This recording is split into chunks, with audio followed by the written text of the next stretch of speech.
And we're up and running. Welcome Hello, back. hello 2026. 2026. Oh, it's slipping by, mate, like days these years. That's right.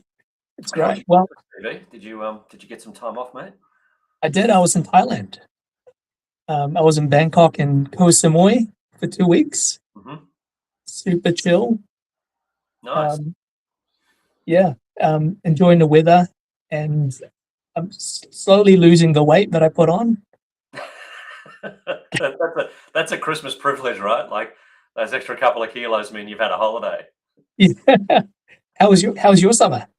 It wasn't too bad. We're really busy with a lot of massive deadlines looming early in 2026. So I unfortunately didn't get to Koh Samui.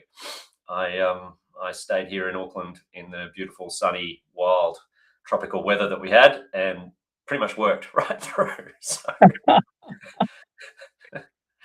You seem fresh. You seem fresh despite that. yeah, Um, I've kind of gotten used to it now. It's my new level of fresh. But I did come back. Not that it's a massive New Year's resolution or anything, but I have managed to kind of hit the gym a bit and sort of, take care of myself a little bit so far. So yeah, hopefully the year holds out like that. you're bursting through the screen, mate. Um, might need to zoom out a bit. Yeah, I do my best. I try and give the fans what they want. Mm.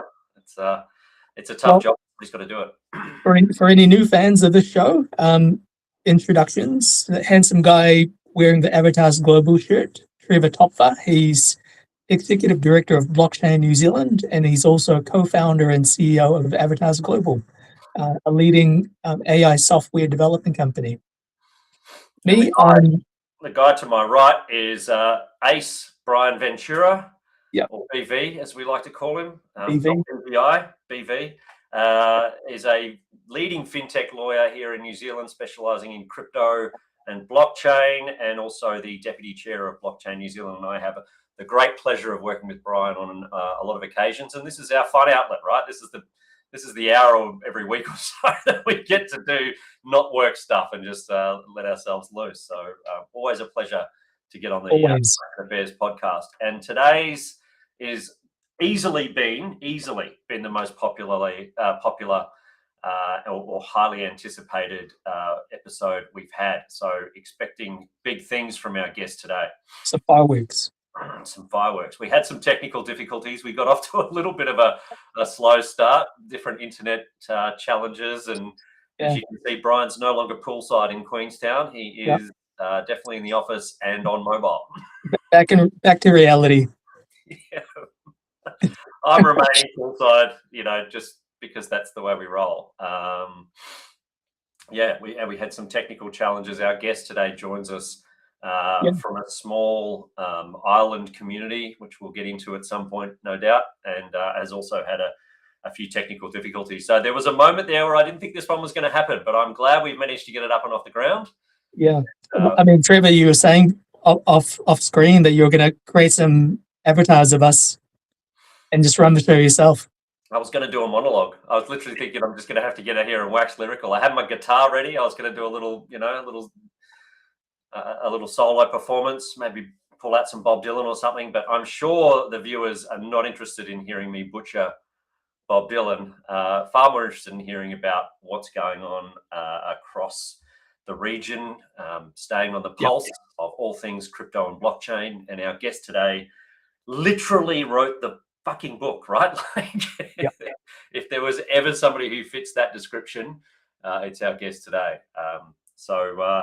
And I know you've known Michael for quite some time, Brian. Yep. It's been a privilege. Maybe you can share some war stories before he gets on camera, because he's not here to defend himself. Can't defend himself. Well, I'm definitely keen to hear about his background. He's a really diverse background. He used to be a software engineer. Probably the only lawyer I know with that background, so really knows the tech. I mean, now he's a leading fintech and blockchain lawyer, both in Australia and in the Cayman Islands. Yeah, what do you think? Should we bring him on? Let's do it. I'm going to do a little bit of a shift and a shuffle here, so bear with me, viewers. This is high production at its finest. And as I was saying backstage, with all of the technical difficulties we've had, We are still looking for a sponsor, and with a little sponsorship money, we promise to invest in some proper gear and turn this into a professional podcast. But without further ado, let's bring on the one and only Mr. Michael Bacina. Welcome to the show, sir. Good to have you. G'day. Thanks for having me on, gents. And thanks for bearing with my island technical troubles. we were hoping you'd be beachside. Yeah. Well, it's the middle of winter here, which means like 3 days when it can actually get colder than Sydney, which is quite an odd treat. But apparently, by 10 o'clock tonight, it'll be back to tropical temperatures just in time for Cayman Crypto Week next week, which I'm obliged to shill. Right. Even though it's sold out and on a wait list, it'll probably be pretty hard to get flights now.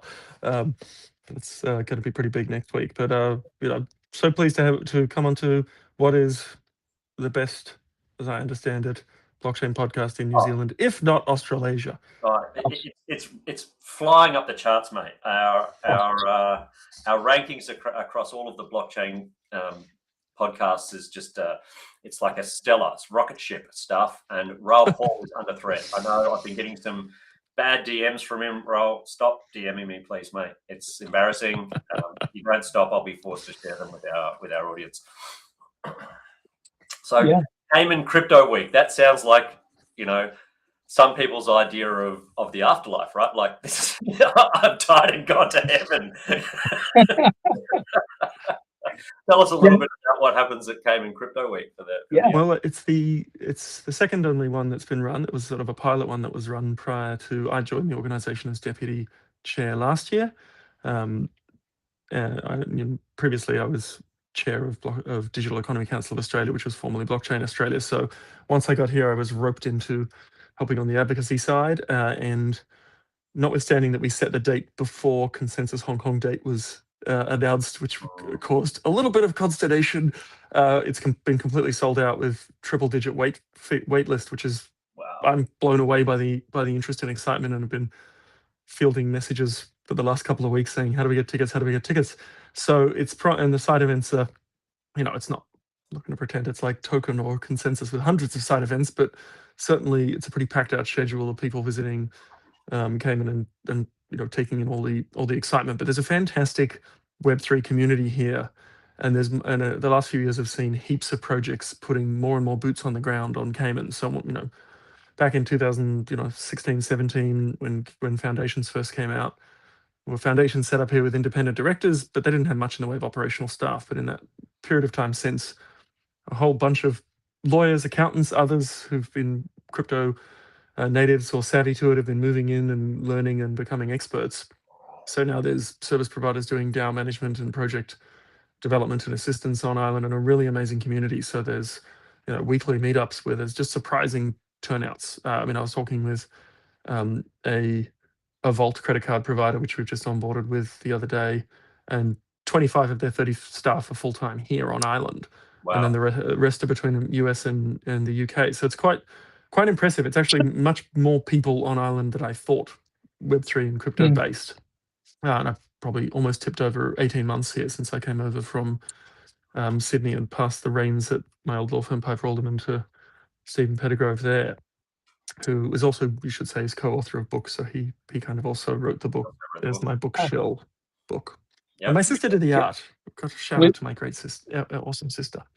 We're definitely going to dive into your book during this episode, and not surprised, you don't need another reason to go to Cayman. However, for those who don't know, the crypto capital of the world is not the US, or at least not yet. It's actually the Cayman Islands. And I'm not surprised that you're having such a successful event. Hopefully Trevor and I can come next year. We'll get the dates well in advance for next year. Yeah, well, we're lucky enough. It's been enough interest that we've had to put expressions of interest for next year on the website to start making sure people can get tickets early, and we can, maybe there could be a broadcast from the beach. Oh, we'll absolutely do that. It feels like taking my lawyer to the Cayman Islands for a crypto event sounds straight out of Hunter S. Thompson. So great time over there next year at Crypto Week in the Caymans. We'll probably start a couple of companies while we're on the ground there, Just to we're pretty quick to spit up, so you could. Make it a business spins.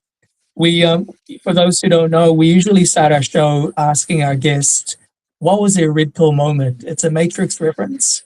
And it's really, how did you get into crypto? How did you dive into this space? Well, I always thought it was an orange pill moment, but that was kind of the Bitcoiners, right? Okay. So I was just really lucky in having a background of knowing a little bit of code, as Brian mentioned earlier, but I happily say I was a terrible software engineer developer. I just built websites and did databasing during law school when there was a lot of demand for it, and then sold that business. But I also partly got out of it thinking, oh, all the lawyers will know how to code and they'll be all across all this technology. It'll all be really quick. And then turned out that lawyers really don't like to learn technology at all. I was very wrong, but I did about 10 years of litigation and complex contracts, and then was doing a lot of shareholder disputes, and these smart contract things came across my desk, and I wrote some little thing online. I honestly can't even remember what it was, but a conference organizer rang up and said, our smart contract speaker has been lost. And after I, of course, made my appropriate joke of, did you check behind the couch? I went, well, sure, I'll do it. And then they went, awesome, you have to write a paper. And I was like, oh, thanks a lot. Because having finished, it took me like 6 years to finish my Masters of Law. I wasn't really keen on writing stuff. But then I went, okay, I'll start writing this paper, and started digging into, okay, cool, Ethereum, the smart contracts, and whatnot.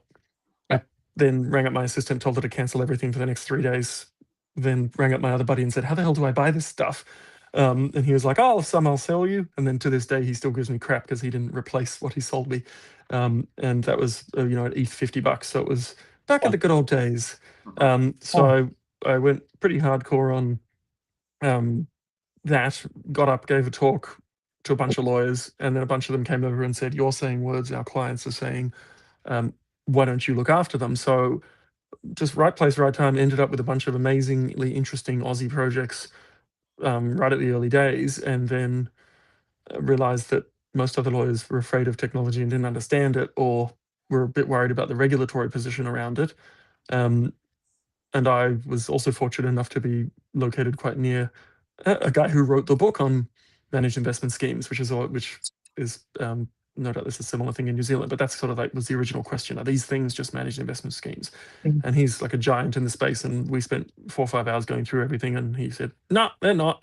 And it's basically the same securities commodities argument, which we've seen regulators finally come back to the sensible position of they're not securities by virtue of what they are, unless they have something underneath which looks like a security, which of course is a very obvious qualifier. But we're starting to see that, and partly it's been probably with the US taking the lead on saying, look, most of the time they really look like commodities. You still have regulation around them, but it's a much simpler pathway than an absolutely impossible to comply with securities regime, which almost feels designed to kill people's ability to put these things forward.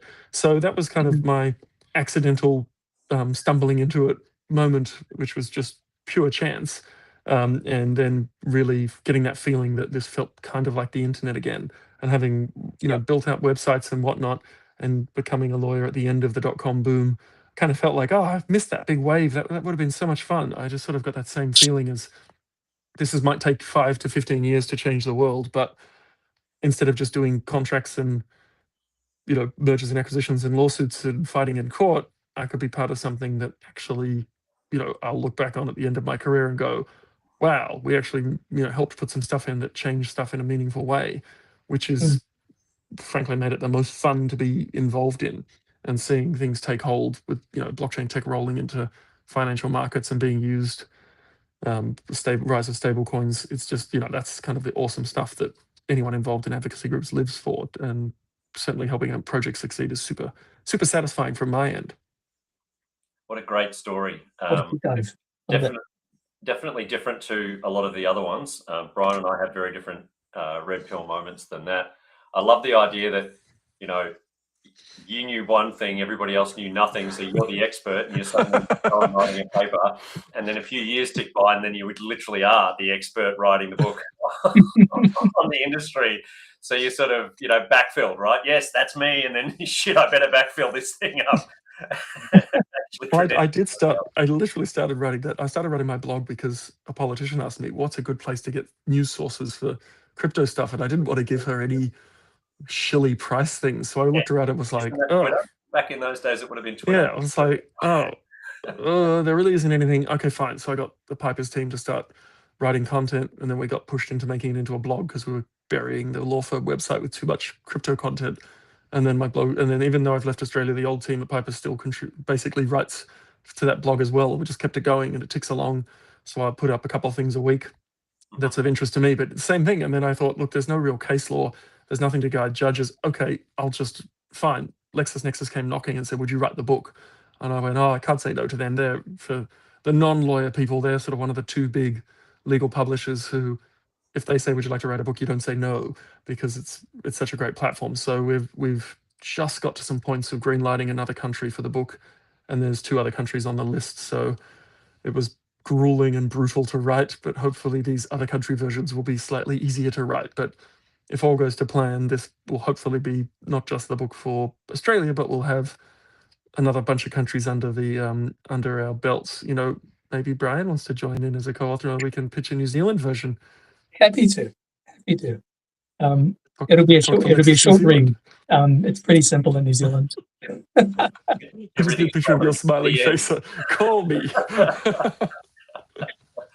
It's I'm kind of at two minds the direction of a show, because we could spend an hour talking about your time in Australia.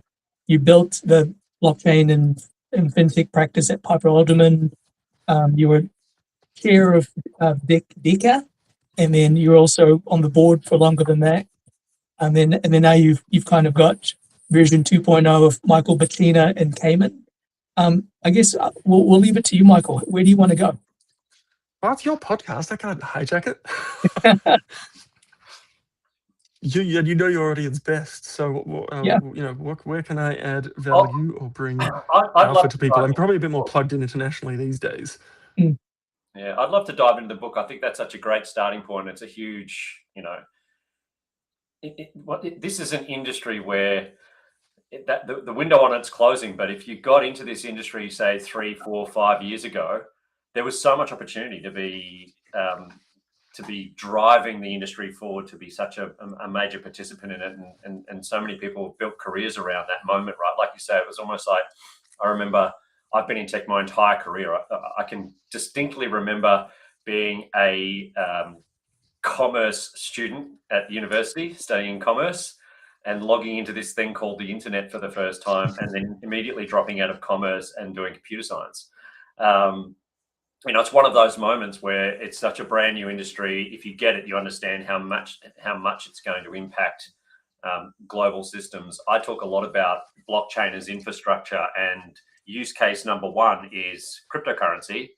And so if blockchain is infrastructure and the first use case is completely rebuilding the global financial system, what's going to happen with use cases number 2 and 3 and 4 as we go down the line? So it's a really exciting time to be in this industry and to be innovating in this industry. And I think there's a lot of work still to be done, and a lot of change coming. Huge amount of work. And I would take slight issue with your comment. I do not think it's remotely too late. In fact, interesting, when I dug into the statistics of Cayman Foundation formations, because we had to get some data to the governor here, we discovered that the number of formations put together, as number of foundations incorporated in 2025, was the fastest pace ever. It was an average of more than 1 a day, and almost every single one of those it'd be 80 or 90%, if not 95% Web3. So I do still think things are early. I still hear constantly of projects struggling to find people who understand A, the technology properly, and B, have the interest and work ethic to be driving it forward. It's, even looking across our pool of colleagues in North America, in particular in the legal space, constantly seeing people go in-house to projects because the projects just have such legal need that they just grab small practitioners to say, why don't you just end your small firm and become an in-house lawyer? They're always looking for good people. So yes, it might be a little bit different in that there's a bit less of the brand new greenfield stuff for people just throwing things out, but there's so much more for people who understand it and spend the time to get across it. And the demand for people who understand it and can make it work and have the skills to do things is, similar to the AI space, that there's a lot of people who say they could do things, but the people who can actually do it are in super high demand. There's very few of them who can actually make it work. It's a bit of a difference there, and those who put in the effort to understand it and probably give to the community and push out. But you're right, it's a different world from 2016, 2017. The DAO couldn't happen today, right? The industry's too big and too fragmented for that kind of natural coordination. It's matured in many ways, and yeah, sometimes you have a feeling, oh, is it co-opted by the suits? Is oh man, everything's boring now because JP Morgan's got a coin, or some people on crypto Twitter are like, we were here to replace the banks, and now the banks are using our tech. People, right? Crypto Twitter is such an echo chamber. It's like, there's 50 people in there screaming at each other about it. And then it turns out most of them are little multi-bots. Take the bots out, it's 25. I think you're right. Like when I say it's the window's closing, I mean, kind of like crypto is going mainstream, right? That's the big thing that's happening right now. That, to become an expert in crypto, yes, there's still obviously plenty of opportunity. I'm really excited about what's coming next. I think we're going to have a big year around digital identity. That's going to be a big conversation in 2026, 27. I think, data sovereignty and data ownership, the promise of Web3. I think, infrastructure's hard. So there was that, I can see the pictures on the wall behind you, and that was kind of my intro to everything, was this weird bloody NFT thing that boom took off. Suddenly everybody's making, millions of dollars overnight with no business plan or any idea what the fuck they're doing. They've just drawn on monkey pictures, generative AI, and put a smart contract underneath it, and everybody's gone mad for it. So I think the promise of Web3, I'm still a very big advocate for the promise of Web3, right? Decentralized data ownership. We're seeing that with financial sovereignty coming through in the crypto space. So I think that there's plenty of sectors that we're going to be talking about over the next few years. Ultimately, I think that the reason why cryptocurrency or blockchain is disrupting the financial system in such a massive way is because it's the validation layer, right? It's transparent, it's immutable, and it gives transparency where it needs to be, where previously it was smoke and mirrors, right? Like, it was based on trust. SWIFT systems are trust me, bro.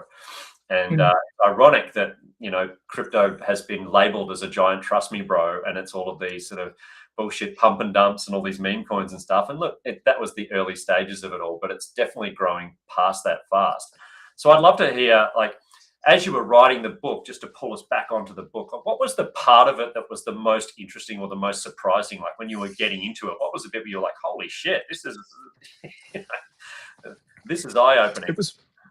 It was probably, because when I started it, as I mentioned, it was partly there just isn't any resources. And I thought, look, the first resource for any judge looking at a case is are there any actual other reported cases that they can follow? And if they can't find any, then they go to their secondary sources, which are textbooks. So part of me writing it was, motivation by irritation. There isn't one, fine, I'll write it. Because, that paper I wrote way back when got picked up by the Journal of Internet Law and a few other things and got cited in a few places. And then I realized there just isn't anything here that's really practical and useful.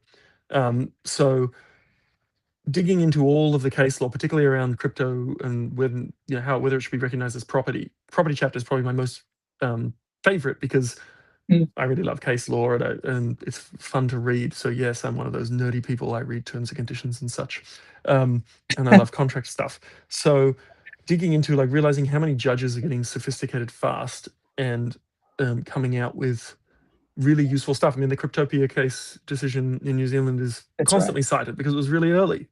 It's a great claim to fame for New Zealand in the blockchain space, other than it being a collapsed exchange.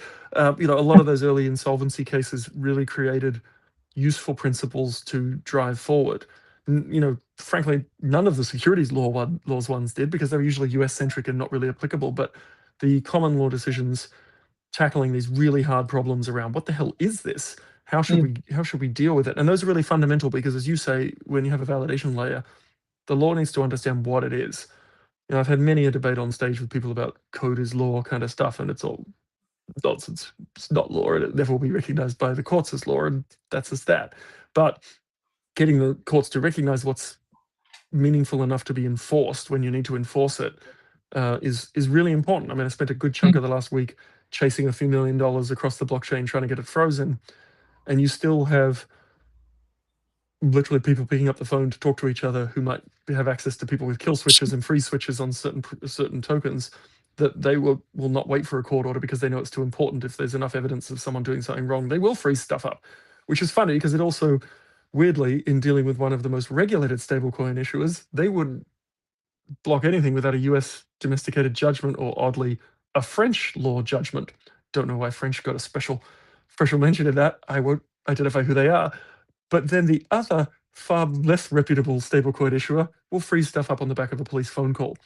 Like it's interesting how things have evolved, that a more regulated entity is actually giving the victims of alleged wrongdoing a harder time than what would have been considered the Wild West operator who's just doing the right thing to get to the right outcome. And that's always a danger when you get around rules and regulation, is you get people playing, oh, well, we'll strictly follow the rules. We won't do things that we're not required to do. And sometimes, and that's how great common law traditions have emerged from judges going, well, what feels like the right thing to do here, and let's shape rules around what should be the right outcome, necessarily than having a bright line rule of, if you do it on this side of the line, you're fine. If you do it on that side of the line, you're not fine. And then people stand on one side and lean over as far as they can. But I do want to unpack one issue with you, because it's a small point I find from coming from an econ background. I personally think we're more in the year of the stablecoin, even though people called it last year, the year of stablecoin adoption. I always struggle with the data sovereignty arguments for blockchain, because I just don't see there's enough value in any one person's data to make it worth securing and monetizing. I think there's super interesting use cases to secure it and stop AI slop. But when you mentioned, a lot of the data sovereignty around blockchain, where do you think the value prop to the man on the street comes from with that?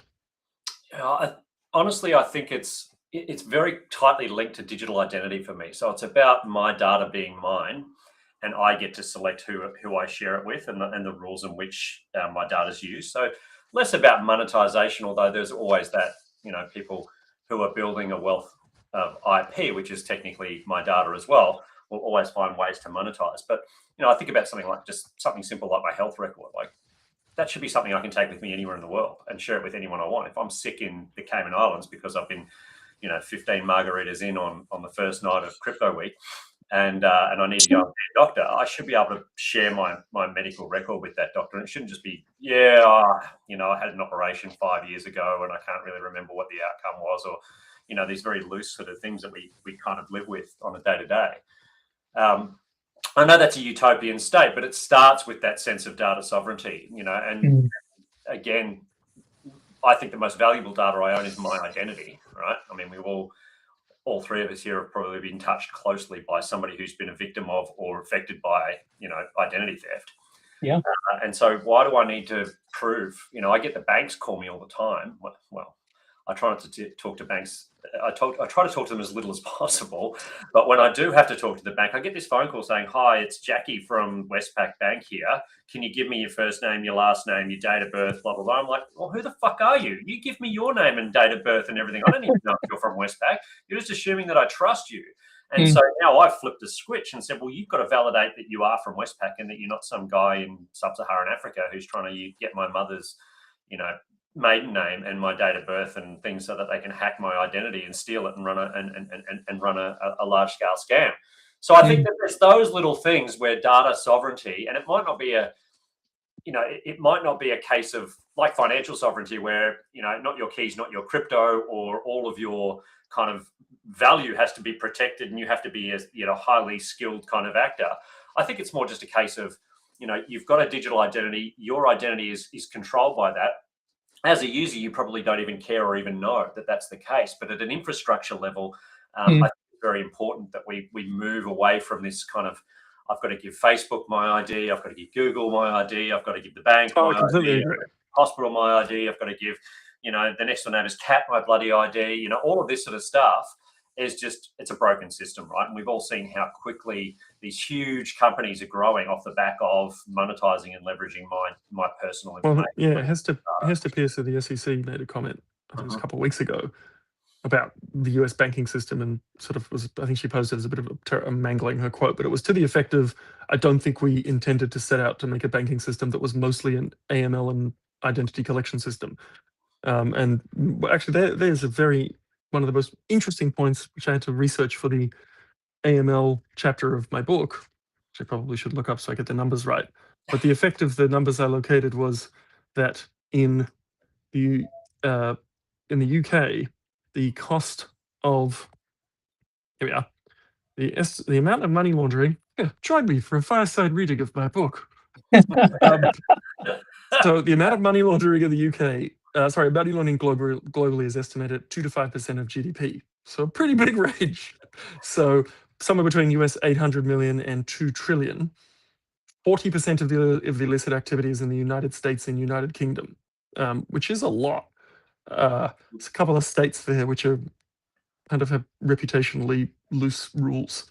So an extraordinarily tiny fraction is intercepted. I think there's a La Trobe professor who has done a whole lot of research into this, and his estimate was 3 trillion of illicit flows globally, and a direct cost, so not your wasted time in talking to the bank, but the cost of those bank people's salaries and all of the AML systems, of 300 billion a year. And I'll put the question to you both. How much do you think is intercepted at the end of the day of that 3 trillion estimated flow? 1%. And recovered, I go tens of millions. Oh, you're very low. No, Brian wins.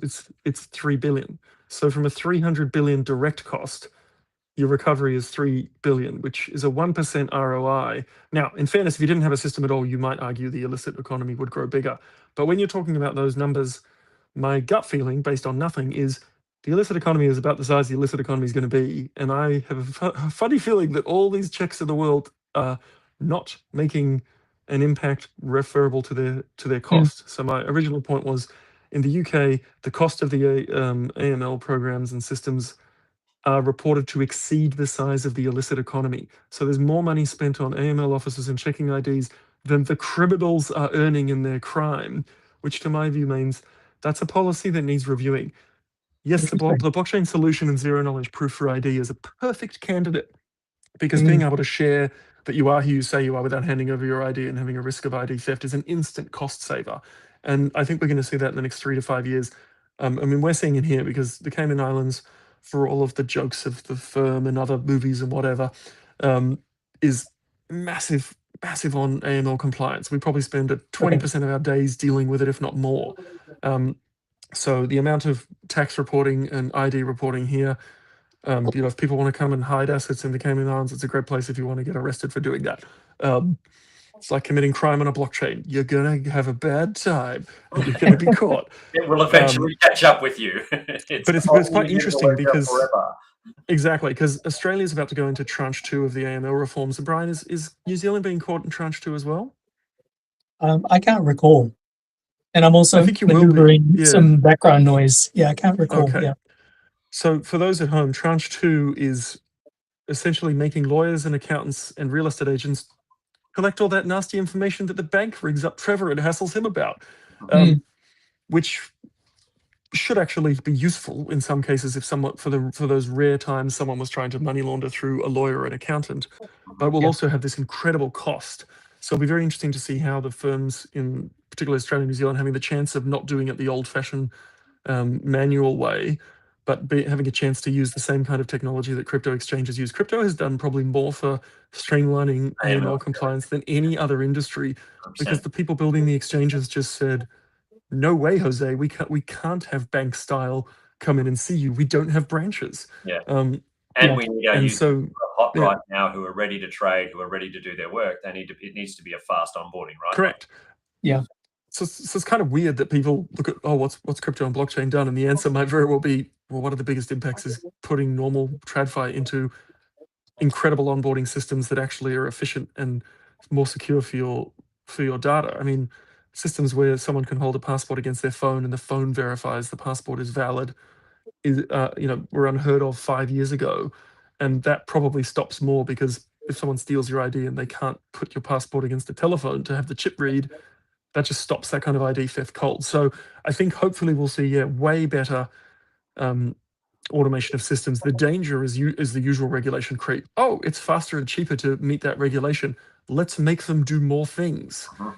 Because whenever any regulation is put in, there's a cost analysis of how much farther can we go.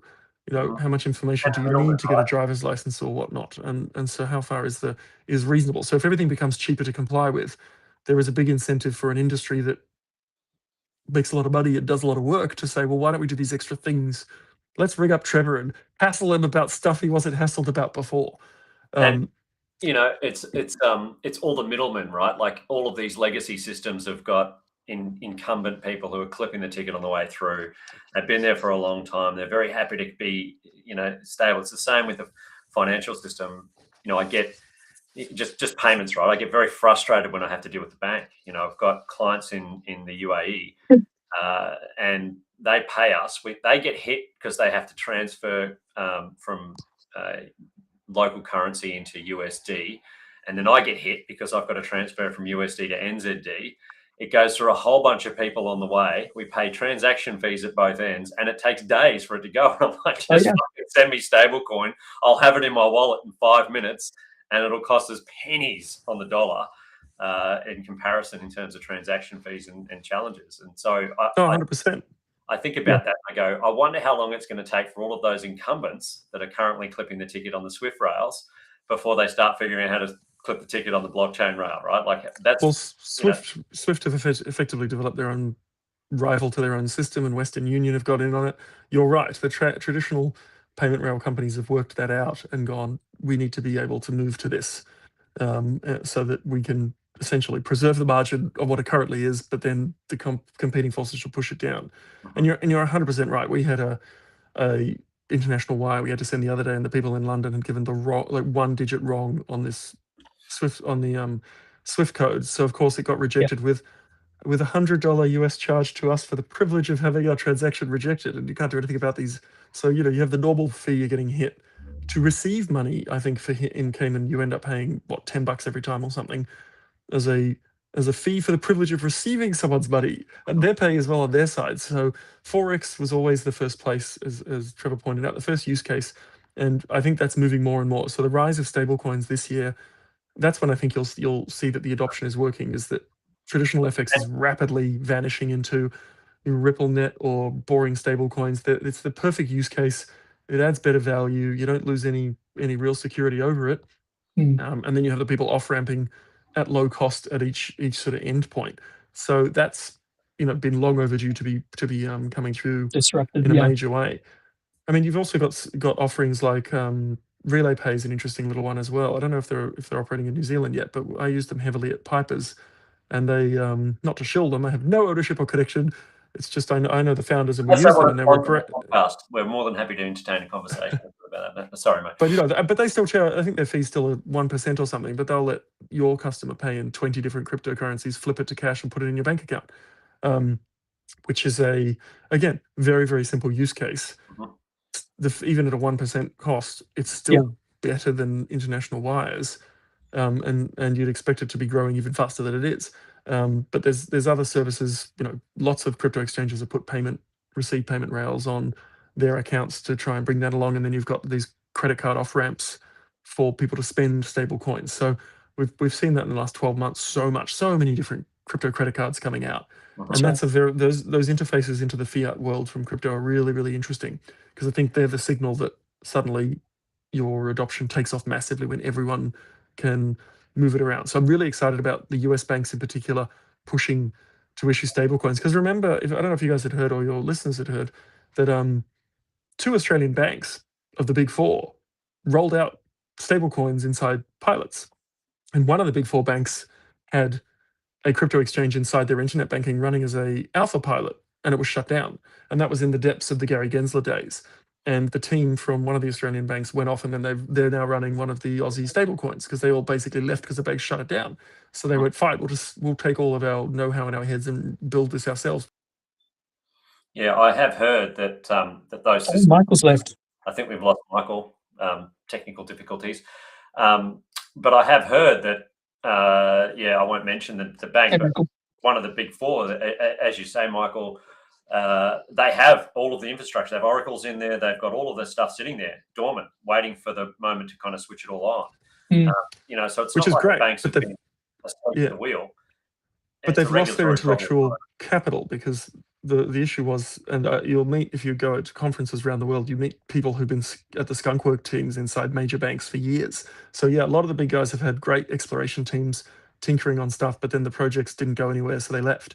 And they often took their ideas with them and then spun them out into a new business. So people think that TradFi was ignoring crypto for years. They weren't. They were quietly exploring and practicing and doing things so that they, they're not silly, and they've got big resources. So it's not unusual to see them moving in, but it's a very exciting thing to see that kind of state. Once people have stablecoins sitting there in their bank account, and we just onboarded to Dakota, which is a very interesting fintech payments platform where they give you a sort of virtual bank account alongside a crypto wallet, so they're tied together, which is a very interesting model. Again, not to shill them, but they are a fascinating model, and I expect to see more copying that, of saying, here's a bank account plus a crypto wallet. Now, it doesn't roll over, and it should, for privacy purposes, be changing every so often to protect, literally the privacy of the people accepting the payments. But it's a very, very interesting indication of people treading in that space, so that you can have an interface that is natively, in their case, US dollar and stablecoin. They don't touch anything else.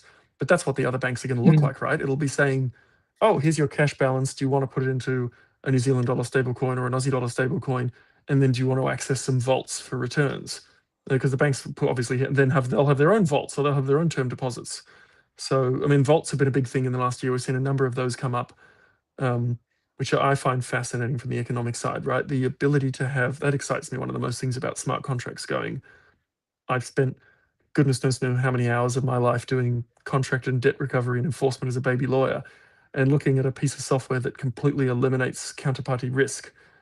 That's a revolutionary thing that is barely being discovered. Exactly. It's still not there, right? Like all the shit that the Web3 community gets for the monkey pictures, but they were using that exact vehicle in okay, it wasn't the ideal form, but they were leveraging the technology to kind of demonstrate a use case, I guess, or plug a gap. And people say, oh, NFTs are dead. And I said, no, monkey pictures and a stupid, idea that I can buy some art from a company and I'm a shareholder. Do you know that was that mentality? Like people were going, oh, I've got 100 of your NFTs, so I'm a shareholder and you need to listen to me. You're not a fucking shareholder. You're a really good customer.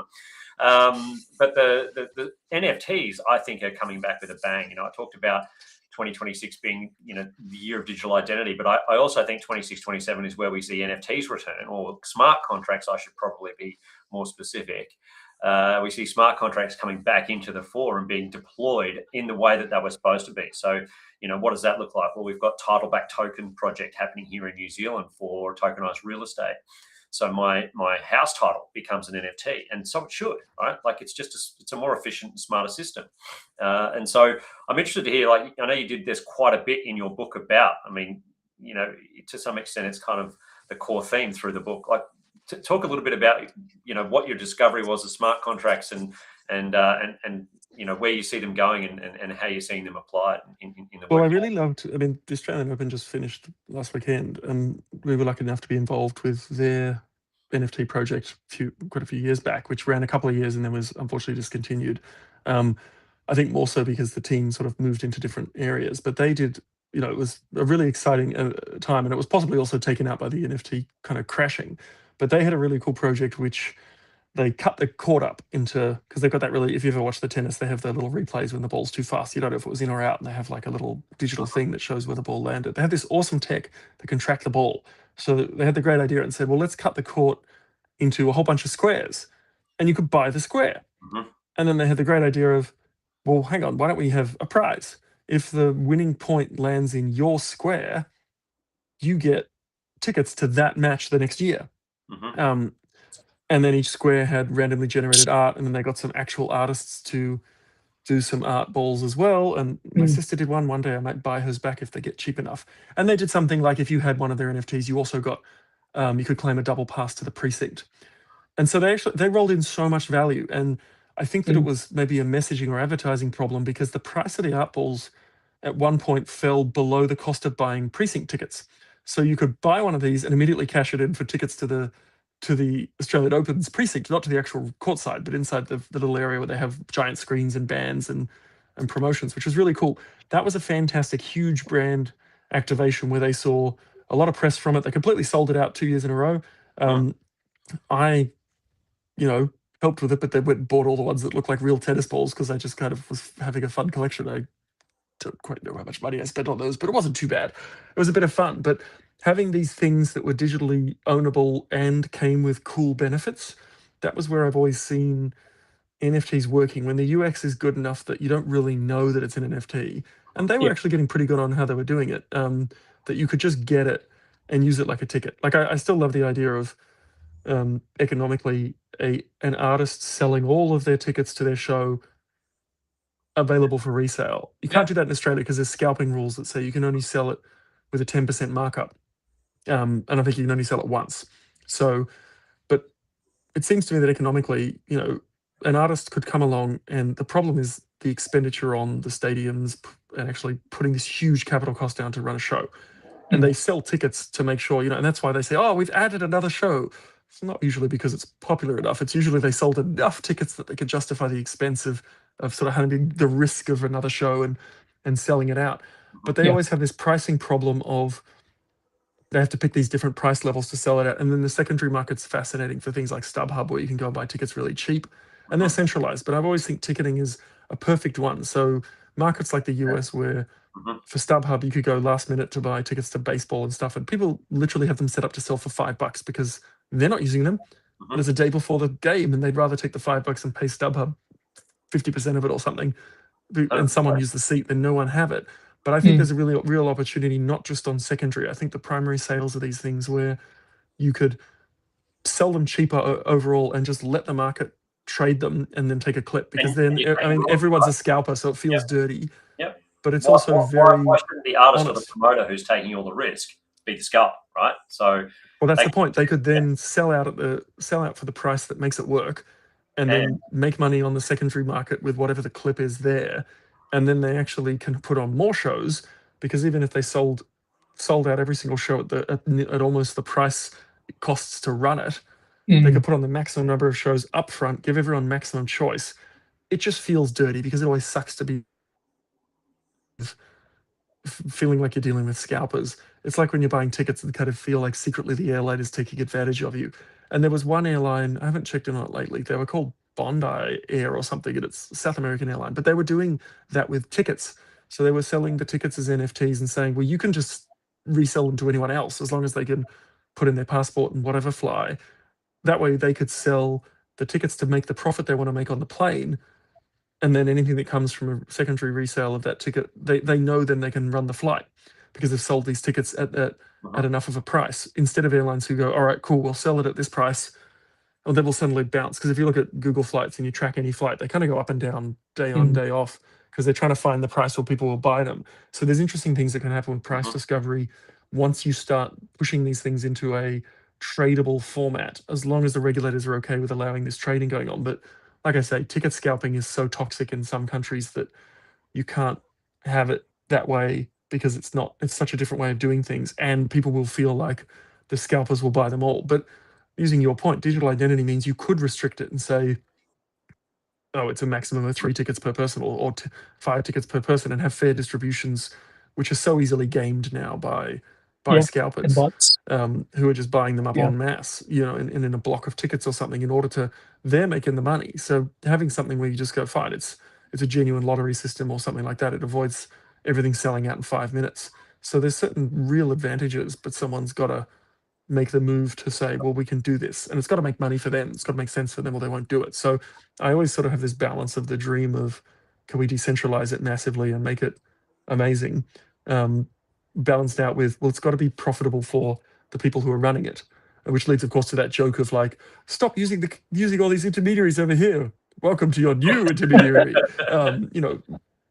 But it's also not a bad thing, right? If you're replacing 5 intermediaries with 1 and you get a better risk outcome and a faster and cheaper transaction, it's still a win. It doesn't have to be a super libertarian, I don't have to, have any kind of KYC checks, I can do whatever I like kind of thing.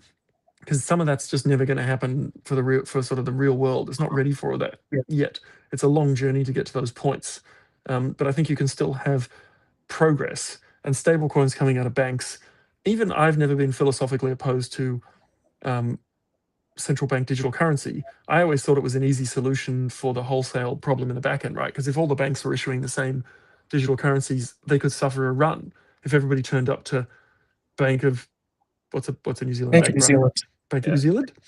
Yeah. Let's say, and they all demanded all the money, but Bank of New Zealand doesn't have that much cash because the other banks over there, the Bank of Wellington or someone's got some.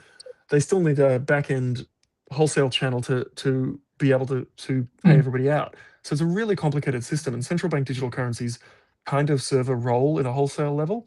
And maybe banks need to be that issuer at the retail level to make it work along the way to making things a little bit better.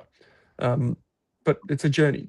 I'll be happy if people just have stable coins that there's a couple of standard ones that people like to use. And, USDC's probably and Tether have probably gained so much market share that it's very hard for others to break in. I don't know what the PayPal's stable coins market share is, but I don't think it's huge. I think, identity, I think we're all saying the same thing. And digital identity will really unlock the velocity of the digital economy. Because right now, digital identity is your Gmail, your Google account, and so really the gatekeepers are the banks who have hordes of identity data, and so we're still kind of tethered, pun intended, to the banking system. But I think once we can really unlock digital identity, then that means we can just move more and more transactions outside of the banking system using blockchain infrastructure. But or even if the banks are supporting that, but you're right, it's kind of more than a chicken and egg problem still. It's a chicken, egg, hen house, feed supply, farmer's land title. Like there's so many different pieces and the identity tag for the chicken. Like there's so many pieces that are slowly being worked on in different ways that it's one of these things where it feels like there'll be huge, this sort of huge progress happens, years of progress happen in weeks, but then weeks of progress happen in years kind of thing. It feels like nothing's happening sometimes because you've got these little things that are working really well, but they're not connected to something else because it's not ready yet. And the regulation side has held back for so long on so many of those silos. And I completely agree with you. I think that suddenly these things are going to come up faster than people think. And I think AI will be a big piece of that because it helps reduce the cost of development using open source code even more. Open source code development in blockchain is probably the other biggest quiet contribution other than KYC of the whole crypto industry. Is never before has so much money been put into so much stuff that was just given away for free. And now the AI agents can take all that free stuff and assemble it into Lego composable things that can do amazing stuff. And that's, it sounds very vague, but all of these amazing products that are coming out, and that's probably why you're seeing a foundation a day plus being incorporated, is projects can walk in and build what would have cost $1 million 5 years ago for 20 or 30 grand, and they could just make it. And that's standing on the shoulders of everybody else. And that's really interesting. And that's fascinating that you can have more and more progress faster and faster. And so that, I think, as well, is just one of those silos that's kicking along. Obviously, there's risks in someone uses a library and there's a problem in it and they have to update the library quickly before, vulnerabilities are exploited. But that's also classic problem of traditional banking as well, right? You've co-founded Next Law, practicing Cayman Islands law. You'd have a front row seat of what's the innovation globally. Tell us more about what you're seeing in your practice, and then maybe we can dive into your work on Blockchain Association of Caymans. Well, I think there's a lot of crossover between the two because we obviously, there's 35,000 odd hedge funds here, and they're all going to end up on chain. It might take 5 years for that to happen. So there's a lot of focus at the moment, which, especially through Backy as well, of a lot of people coming and saying, I want a tokenized fund. And you go, are you wanting it to interface with DeFi? I sure am. No, you can't. It doesn't work yet.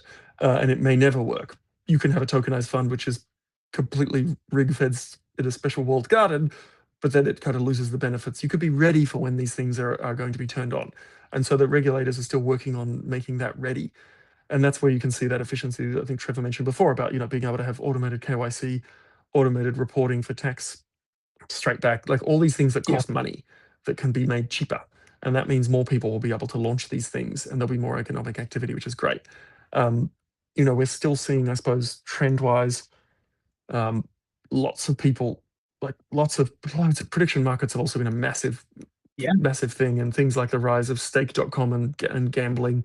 There was that article of Vice Industries around crypto that kind of drive things, which always reminded me that it was the Vice Industries that have driven so much technology. VHS won the beta VHS wars because of mail order videos, tapes being sent by certain, Certain types of content. And exactly, video rental stores were championed by certain stores that rented their videos in brown paper bags, right? Drive technology, right? Like it's always those industries that are the early adopters and the drivers of that. Same as the internet, right? And where would we be if someone hadn't sat down and said, "This is going to be really good for sending pictures"? Like it's really Rule 34 stuff. And so, in some ways, you expect like the Vice products to be out there doing cutting edge stuff, and we've seen that. And so, there's a lot of people looking at that. That's been a big trend. There's been fascinating stuff around vaults and being able to create yield for people with reducing that counterparty risk. We've had all the over collateralized lending is there, but it's slowly spreading the ability for people to have access to that, which is getting more and more. As I mentioned, heaps of card link ups. You've seen the acquisitions of Independent Reserve in Australia and other exchanges, and I've been waiting for that to start happening. And I did a big look into the market before I left Australia to say what's going to be happening the next 5 years and try and figure out where do I want to be. I'd encourage everyone to sit down and try and just scheme out a 5-year plan and go, what do I think is going to happen? Let me lean into my thesis of what's going to go on. And I looked at it and went, I think there'll be a whole bunch of M&A with TradFi moving in and buying smaller exchanges. And many of those smaller exchanges, they were way ahead of me. They were building themselves up for those kinds of exits, because a lot of entrepreneurs have, when they come to us, we say, well, what's your exit plan? You got to start at the end and work back. Do you want to build a business that's ideally paying out dividends? Are you trying to build a token that's going to be worth something and that's where you'll get paid? Are you trying to build something for an acquisition down the track? And depending on what people want, or some combination of those three, or something else, or sometimes it's, I just want to change the world. And we're also seeing second and third round entrepreneurs who've made their money, who will come in. And that's what's really cool in crypto as well, is you have sometimes these really philanthropy-minded folks who are like, no, I just want to do this because it's cool. I have no idea if it'll ever make any money, but I'm okay because I was early and such. So I'm just going to do this because I think it's needed. And I really have a lot of respect for people who are not sitting on a beach drinking Mai Tais with their money. They're going in and saying, we've got to make things better because no one else is doing it. So we're going to, or I have this idea that no one seems to have had. So those kinds of trends of those projects, and I expect to see so many more stablecoin bridging and interfaces. And there's even people doing point of sale stuff, getting ready to accept stablecoin balances and trying to get the speed of transactions up. There's so much stuff happening. So I guess the trend is lots more little projects doing cool little things that are chipping away and building up where bigger unlocks are. So it's not like, the ICO boom where everybody was like, it's a Uber for X, but on the blockchain, right? Or, it's an Athena kind of thing, or it's a Polymarket kind of thing, right? You sort of see that. You see these big success projects, and then there's people who move after it and try and find these niches where they can bring that idea in that hasn't been done yet, and some just blatantly copying, hoping to cash in. But I think that we're still to see some really cool stablecoin stuff and things out of big banks that then will plug into other interesting products. The banks don't want to get into a whole lot of this business, right? So people saying, oh, TradFi's co-opted it all, it's terrible. You go, what are you talking about? They're just bringing more customers for you to build out neat stuff. Like there's not going to be one gigantic... Sorry? Eventually they'll just acquire it, right? Like I agree 100%. The M&A thing hasn't really started in crypto yet, but it's coming and it's going to come thick and fast. Yeah, I'm seeing it now. Yeah. I mean, I think as well. Sorry, Trevor. I was just saying, we could wax lyrical for the next hour on all the opportunities that are right at the table. We've talked about a couple of them on this call. Digital identity, anybody who's building in that space, huge opportunity. Ticketing systems, all these sorts of things that we've been discussing are all inevitable. The blockchain just provides a better system. You know, there's just so many efficiency gains and so many other opportunities that open up if you're building in that space. And I think, you know, that's these, like you say, Michael, little companies that have built prototype, get a good piece of technology up, and they'll just get acquired and swept up. So, but often they're acquiring the expertise. So, you know, for the purpose of the sake of listeners, like a lot of the hiring is not, here's a giant check to the founders, go enjoy the beach.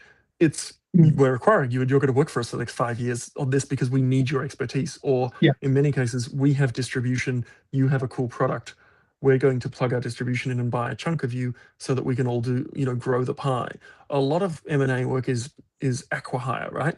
So they're acquiring the people via, and there was a few, you know, frictions on crypto Twitter about some projects where a larger project bought, you know, the team and then abandoned the token, for example, because as Trevor pointed out, it's not equity. And a lot of those projects have sort of had to tackle some challenging things around what do you get if you're buying a token, right? And they deliberately have been set up to not be equity, which removes all the investor protections around them. That's right. Yeah. If people are building systems which they're useful in, then they still have value. I mean, if they don't have value, don't buy them.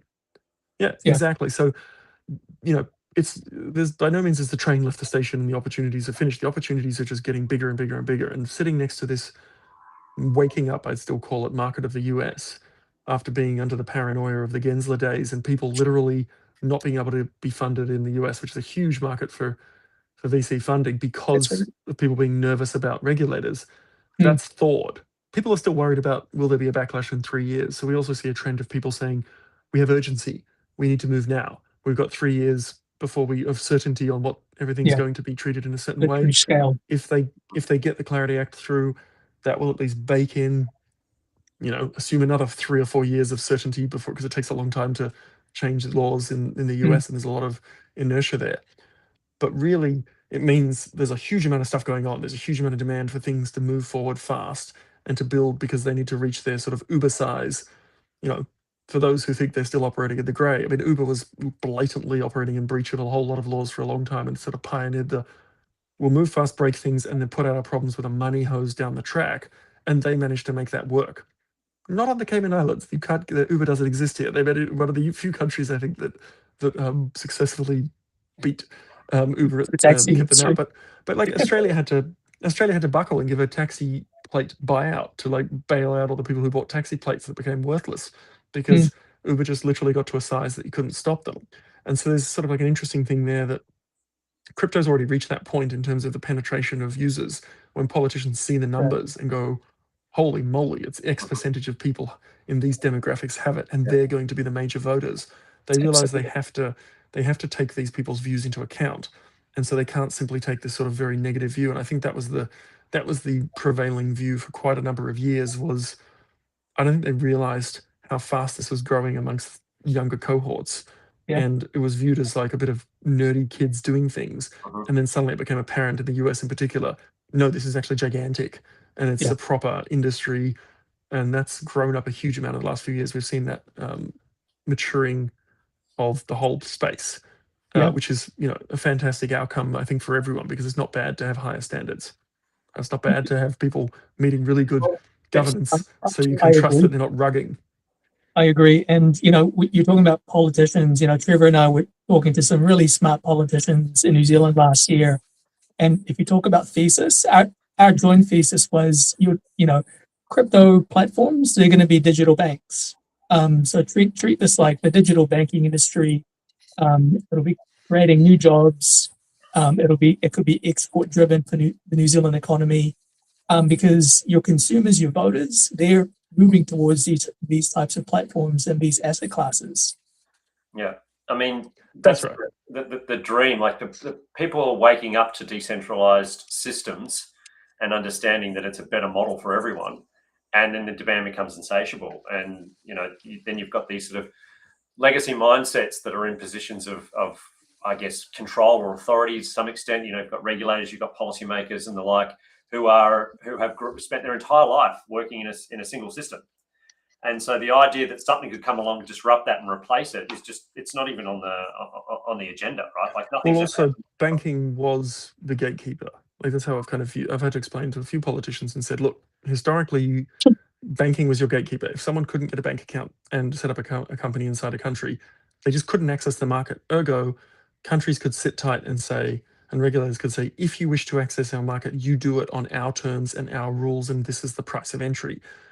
And the internet in particular has made it so much faster and cheaper for people to have access, and crypto has kind of effectively broken that rule that you could set up in a country and run literally pure crypto rails, and the bankings no longer became a gatekeeper for it. So being able to access things, and obviously regulators viewed it as a scam thing originally. Oh wow, you can, scammers will trick people into following get rich quick schemes, which at one level you look at them and go, it's exactly the same as the old get rich quick schemes. It just can move a bit faster and be harder to catch them. But it's almost regulators have a challenge of, they used to be able to write the rules, and if you didn't like it, tough luck. Now they have to consider writing the rules in a way that attracts people, because it's also never been cheaper for them to get on a plane and leave. And technology has meant that instead of someone going to university, having a career, buying a house, getting a mortgage, having kids, and then doing a startup, and you still have an average age of startup founders is still sort of late 30s in many cases, who have had a career. Those people are still set into, this is how you do it, these are the rules to follow, here is how it works. It's actually difficult to move. But you see in crypto a lot of these much younger folks in their 20s who go, well, I'm just going to get on a plane and go to Dubai. See ya. And they will literally pack up. And we had projects that were saying back in 2018, 19, we would like to stay in Australia, but we can't because we can't get straight answers from a regulator who we think wants us to leave, but they won't be straight with us about it. And we brought them to politicians, and they would say, we want to stay here, we're going to hire 60 people in the next year, maybe 100. And when we would have roundtables with politicians, I would tell everybody, you need to start by, I'm from this place and this is how many employees we have, because the politicians are listening to how many jobs you're creating. That's a narrative you've got to tell them. But so many just said, do you know how easy it is? And one of them famously got up in front of a blockchain week for Decca and said, we would love to be in Australia, but it took us 6 weeks and piles of money to lawyers, very good value lawyers, to have basically, here's all the ways you could get in trouble. And we flew to Germany of all places, and within 2 weeks had a letter from BaFin saying, your project's fine. And then they just relocated the whole team there, hired their 100 people, and are still there to this day. And they love it. And Berlin's a great place. So I don't knock their choice of city, but I use that always as an example to say, congratulations, politicians. This is a project that wasn't a rug, adding real value. And they were chased to another jurisdiction, hiring people there, creating jobs, creating tax revenue that could have been in Australia. Why? Because they couldn't get a straight answer from regulators who were used to a certain way of doing things and didn't want to take a pro-innovation approach. I'm a perfect example of that. I mean, we're building a project on chain. It's a financial project. Dealing with not a financial product. No, we're actually leaning into it. I mean, in my opinion, it's only a matter of time until AI gets licensed to be a financial advisor, and why not us? But we're not even looking at New Zealand as a jurisdiction, and we're a Kiwi company. We're domiciling in the UAE because we can move faster, we can grow the company, and we can get to market and take a product to market where the demand is right now insatiable for it. If I have to wait for New Zealand to give me approval to do that, it'll be 2 years before I have that, and somebody else. Exactly. Or you can go and there's countries like Cayman and BVI where you can get a financial advisor license for doing the things that other countries will essentially. You can jump through the hoops, but for a long time insurance was the biggest problem. So way back when, the common refrain at lots of meetings was, oh look, you just have to get insurance for this. And the people, frankly, the regulators knew there was no insurance product available, because I had a number of meetings where we said, look, why don't we have a bond? Bonds were handled in the 80s when there was no insurance market for a number of industries, and it was declined. They said, no, we think that it should be insurance. We don't want to go back to having bonds. Once upon a time, regulators took the bonds. Like, you literally posted a bond with a regulator, and if there was complaints and such, they had your money. So they could ensure that everything was safe. But they've either lost the expertise or appetite to do that, or perhaps the insurance requirement was a very convenient point to put down because they knew as well as everybody else that you just couldn't get it. So it was sort of you could get a driver's license anytime you like. There's just no steering wheels available for sale, and you need a steering wheel on your car. Or when cars first came out, oh yes, you can drive your car down the street. All you have to do is have a person walk in front of you waving flags so the horses aren't frightened. That was literally a thing. So when people would complain about regulators going hard, I'd say, look at the car example. They had to put up with that for a while regulators understood that the cars were not actually scaring the horses. And the fact that they could go 5 times faster than the horses just wasn't allowed for a while until everyone got used to it. But, people viewed that as that was just literally the carriage industry trying to protect themselves, and it probably was. Thankfully, back then, London being knee-deep in the output of horses helped Yeah. encourage people to move towards motorized transport as a way of fixing cleanliness. But, you just have these problems like that. Yeah. I will say we have a lot of... Sorry, go ahead, Trevor. I was going to say, I use that same example all the time. It's exactly what's happening. It's just happening 10 times. It's going to be 10 times more impactful than vehicles were. Not to shill my jurisdiction too hard, but we do have a lot of UAE people go there to raise money, but they come over here for the UK level legal system where you know what your outcome will be at court. The UAE is a very interesting jurisdiction, huge amounts of investment. That's right. But you got a whole bunch of free zones where you can often have UK qualified judges. But if you really dig into, if you head into a legal dispute there, it is very challenging. And there's quite a number of excellent quality Aussie and New Zealand lawyers in the UAE doing amazing stuff. A lot of them bring us their projects to structure out of here, because then if there's a problem, you've got common law trained judges under an English system, and the Cayman is a British overseas territory, so there is still a right of appeal to the Privy Council, which ended in Australia in 1986. I'm not sure when it ended in New Zealand, but effectively it means early you have... 2000s. Yeah, I'm so sorry. Privy Council is now Supreme Court in England. They renamed it a little while back. I should know that, since I passed the London, the UK test, and my UK admission will be coming in a month or two. But you can go to the Supreme Court of the UK if you needed to, and that is having a certain ability to run a dispute. If you're successful enough as a company, like it or not, you're gonna have fights. Like, that is almost the measure of success. That's why companies need general counsel eventually, is they're doing enough contracts, and if they don't do them right, they'll end up in trouble, and the cost is too much to have outside counsel on it. So they'll have their in-house counsel, and eventually you'll reach a point where you're always in litigation, and that's the sign of success. Founders hate it because it's slow and distracts them from running their business, but it's a sign of success. So being somewhere where the outcome is going to follow a very clear process, and a strong rule of law is super important. Australia, awesomely strong rule of law. New Zealand, I'm going to let Brian comment on that, but I'm sure it's pretty much the same. The same. The UK common law system is very powerful. Canada, UK, Cayman and BVI have strong, Cayman probably more so than BVI, have very strong traditions there. So you know what you're getting. And that's really, really, really powerful. The US is kind of like a collection of 50 different little country legal systems, a lot of which follow the British Cayman law, but then jumped into their own system of using fancier and fancier language because they broke away from England. I don't know why, but they love their complicated Latin words and fancy language. The other common law jurisdictions went to plain English, which was much easier to understand. But those are the sort of jurisdictional decisions are really important for projects, because once you lock in, you're locked in. And it can be quite expensive to change if there's tax consequences. And then the final shill for Cayman, there's no tax here, so restructuring things that are over here is generally much easier, because you don't have a government trying to take a clip when there's a restructure done. And again, as businesses grow, they need sophisticated structures to serve different countries. So it's a very interesting place from that perspective. But as I mentioned further in there, it's not a place to try and avoid taxes, because you'll get caught and it'll end badly. But you could do things the right way, and it works rather well as the business grows. That's the funny thing about this industry, and I make this joke all the time. People are probably sick of hearing it, but most industries are like, okay, here's the rules. How do we skirt them? How do we push up against them? How do we figure out a way around them? And then there's us crypto guys over here going, please give us some fucking rules. We just want to be licensed. We just want to be taken seriously. It's such a funny place to be. We're running into government going, please give us some regulation.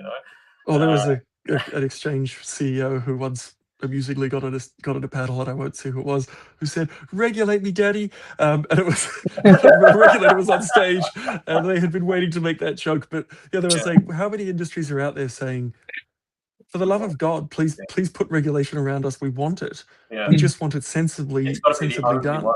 Every other industry out there, with the possible exception of the airline industry, is saying we'd like less red tape, we'd like less rules. crypto is very similar to the airline industry in that it's about, they need to make sense, they need to be proportional, they don't need to be over the top. But they need But to we be don't want to go down the we don't want to go down the path of, there's a reason why there's still cigarette ashtrays on the door of all the planes. It's because they can't take the rule out that allows that allows them to be there, because I think there's one or two airlines that still allow smoking because of the way they've set up their whole international regulatory setup. It's so slow to change anything. So you can't have that in crypto. It moves too fast. But you kind of want to, the customers want to have that certainty around it in order to avoid rugs and other things. But like you say, Trevor, digital identity may help fix that anyway, because then you're dealing with counterparties that you can identify where they are. And that's super important to have good enforcement if something goes wrong. Yeah, I mean, it's an unpopular opinion. Every time I raise it, people, I get a lot of backlash around it, but, whatever. Government issued digital identity is the only way that this all kind of, in my mind, that this all kind of ticks together. If I know that, everyone goes, oh, I don't want the government controlling my ID. Well, what's your fucking passport, mate? What's your driver's license if it's not a government-controlled ID? And if the government really wants to shut your bank account down and stop you from traveling and doing all those sort of personal violations or restrictions, they will do it whether you're on blockchain or not. But the idea that I can validate with a globally recognized authority for my identity, and then I can participate in the global financial system and other infrastructure without having to give any data.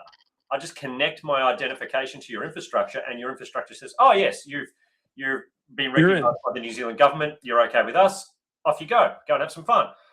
Exactly, it's about governments have to set it the right way. So I was really thrilled when the UK put out, I think it was Project Rosedale, when they were looking into their CBDC, they made very clear from the start, this must be private. We cannot have it running on a normal on-chain system that is public, that has everyone's transactions pseudo-anonymous, because we've got to protect people's privacy. It's got to operate more like cash, because people won't adopt it, but also they actually understood it. And they went, wow, they actually understand it, because they've moved from, ooh, isn't this good for criminals, to, dear God, this is potentially one of the most terrible surveillance systems ever created, and people are leaning into it and creating the ability to surveil themselves. But people do that anyway. There was a recent, expose on Waze that showed you how you could reverse engineer basically the little reports people do on that traffic app. That's really fun. You have a little avatar that does it.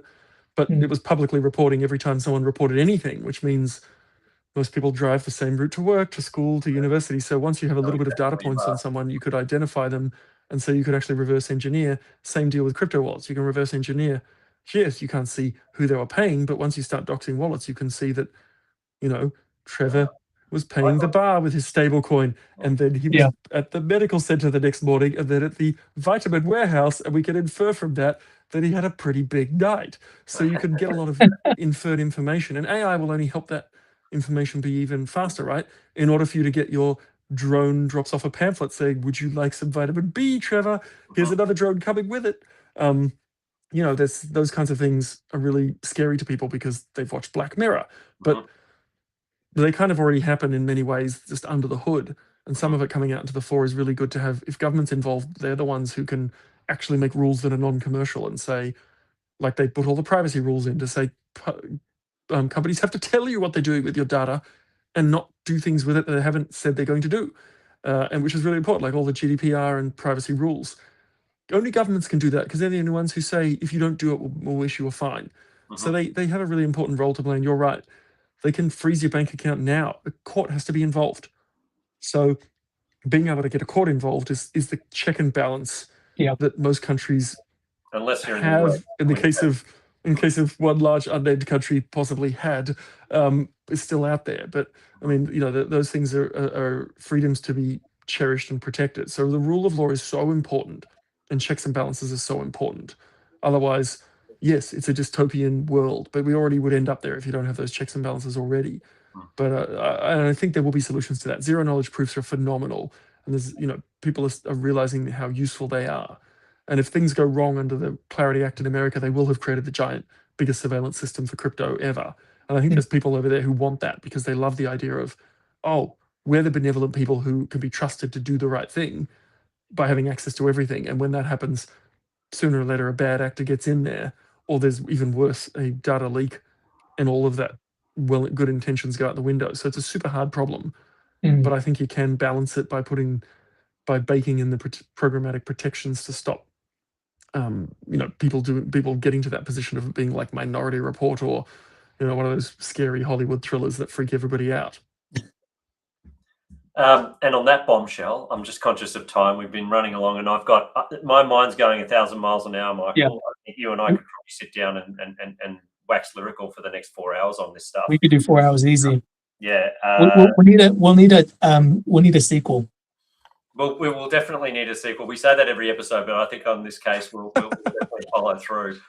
In fact, if you're watching or listening to this and you've made it this far into it, first of all, thank you very much.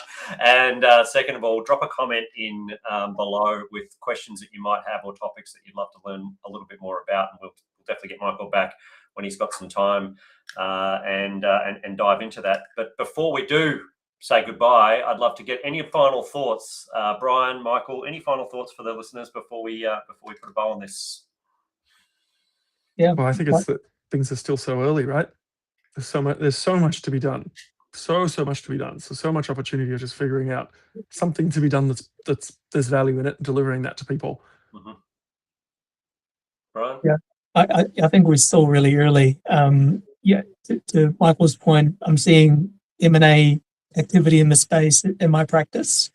And I think more often than not, like Michael and I, we've been in the space long enough as lawyers that the price action, what's happening to the Bitcoin price, doesn't really affect the activity behind the scenes. People are still building, people are still hiring, people are still buying and selling businesses. But I think, in this scenario, I think there's going to be a little more consolidation in the market, but I think it's going to be, ramping up the foundations for the next bull run. Nice. Well, my final thought, and I agree with you, Brian, I think we've got a long way to go yet, and there's plenty of opportunity out there.